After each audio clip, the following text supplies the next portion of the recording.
మీరు చూస్తున్నారు కాంగ్రెస్ ప్రభుత్వం రేవంత్ రెడ్డి గారి సర్కార్ చేతులెత్తేసింది. నన్ను కోసిన ₹1 లేదు, గ్రామ పంచాయతీలకు పాత బిల్లులు ఇచ్చే సత్తా లేదు, మున్సిపాలిటీలలో పేరుకపోయిన బకాయిలు ఇచ్చే సత్తా లేదు. అంతో ఇంతో చెట్లు పెరుగుతున్నాయి, రోడ్లు వేస్తున్నారు, మున్సిపాలిటీలకు జీతాలు వస్తున్నాయంటే కేంద్ర ప్రభుత్వ నిధులు 15th ఫైనాన్స్ కమిషన్ నిధులు కానీ, పర్ క్యాపిటల్ నిధులు కానీ, లేదా స్మార్ట్ సిటీస్ కింద అమృత నగరాల కింద వచ్చేటువంటి నిధులు అలాంటి వాటితో డెవలప్ అవుతుంది తప్ప ఇక్కడ లేదు. ఇలా మీరు చూస్తున్నారు దేశవ్యాప్తంగా భారతీయ జనతా పార్టీ మీద విశ్వాసం పెరుగుతుంది. ఎక్కడ ఎన్నికలు జరిగినా అది రాష్ట్ర ప్రభుత్వాల పరంగా జరిగిన ఎన్నికలు కావచ్చు, మున్సిపాలిటీల పరంగా జరిగే ఎన్నికలు కావచ్చు, స్థానిక గ్రామీణ ప్రాంతాలు జరిగే ఎన్నికలు కావచ్చు, అవన్నీ కూడా భారతీయ జనతా పార్టీకి అనుకూలంగా ఉంది.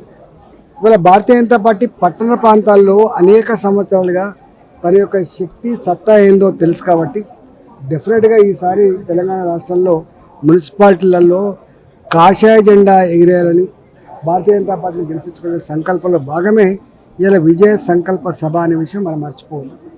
ఇలా ఈ ప్రభుత్వం తన చేతిలో అధికారం ఉందని అనేక రకాల వార్డులని డివిజన్ చేసిన, రిజర్వేషన్లో అనేక రకాల అక్రమాలకు పాల్పడ్డారు.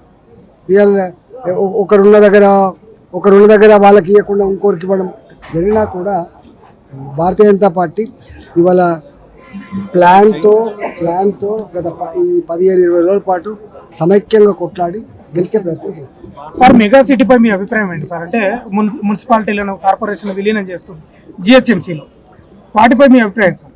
అంటే జనరల్గా ఇంతకుముందు కేసీఆర్ని వీళ్ళు విమర్శించారు.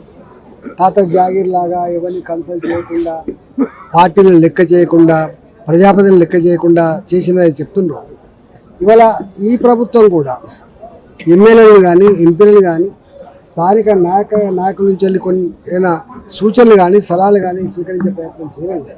ఇష్టం వచ్చినట్టుగా ఏదో సైబరాబాద్, అదేవిధంగా పాత హైదరాబాద్, లేకపోతే మల్కాగిరి చేస్తుండ్రు. వాళ్ళకు వాళ్ళే చేసుకున్నారు, వాళ్ళకు వాళ్ళే అధికారులు నియమించుకున్నారు. ఇవాళ ప్రజలందరూ కూడా ఆశ్చర్యంగా చూస్తున్నారు. ఏం పోయే కాలం వీళ్ళకు ఎందుకు ఆలోచిస్తలేదని చెప్పి అనుకుంటారు. ఒకటి గ్రేటర్ హైదరాబాద్ ఒకటి ఉంటుందా, 3 ఉంటాయా, ఏం చేయబోతుందో ఇప్పటిదాకా క్లారిటీ లేదు. కొన్ని గ్రామాలను అయితే ఇలా మల్కాగిరి జిల్లా ఉంది, గ్రామీణ ప్రాంతాలు కూడా మున్సిపాలిటీ చేసి, కానీ చేస్తే ఎట్లా చేస్తావు? అన్ని గ్రామాలు అవన్నీ కూడా వ్యవసాయం మీద ఆధారపడే గ్రామాలు ఉన్నాయి.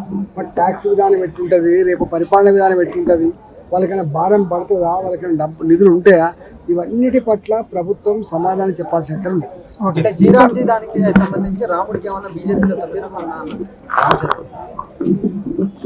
మేము చెప్పు కాదు, కాంగ్రెసే స్వయంగా, ఇతర ప్రతిపక్షాలే స్వయంగా రాముని ఔన్నత్యాన్ని, రాముని యొక్క సంస్కృతిని, సాంప్రదాయాన్ని కాపాడే పార్టీ బీజేపీ అని చెప్పి వాళ్ళు చెప్తారు. మేము చెప్పుకోవాల్సి వస్తుంది సార్. ప్రజలు కూడా ఇలా అనేక వందల సంవత్సరాల క్రితం మొఘల్ చక్రవర్తుల యొక్క పదగట్టుల కింద నలిగిపోయిన నా రామాలయాన్ని మళ్ళీ కట్టి జాతికి అంకితం చేసిన మహనీయుడు నరేంద్ర మోడీ గారు అంకితం చేసినటువంటి ప్రభుత్వం భారతీయ జనతా పార్టీ ప్రభుత్వం. దానికి సీక్రెట్ ఏముంది? సరే, తెలంగాణలో బీజేపీ సమన్వయ లోపం ఉందా సార్? ఈ మధ్య కాలంలో వార్తలు కూడా వచ్చినాయి, నరేంద్ర మోడీ గారు మీకంటే ఓవైసీ యాక్టివ్ గా ఉన్నాడనే వార్తలు వచ్చినాయి సార్. ఏం చెప్తారు సార్? మా పార్టీలో ఇట్లా వ్యక్తులుగా సోషల్ మీడియా మీద ఉండదు.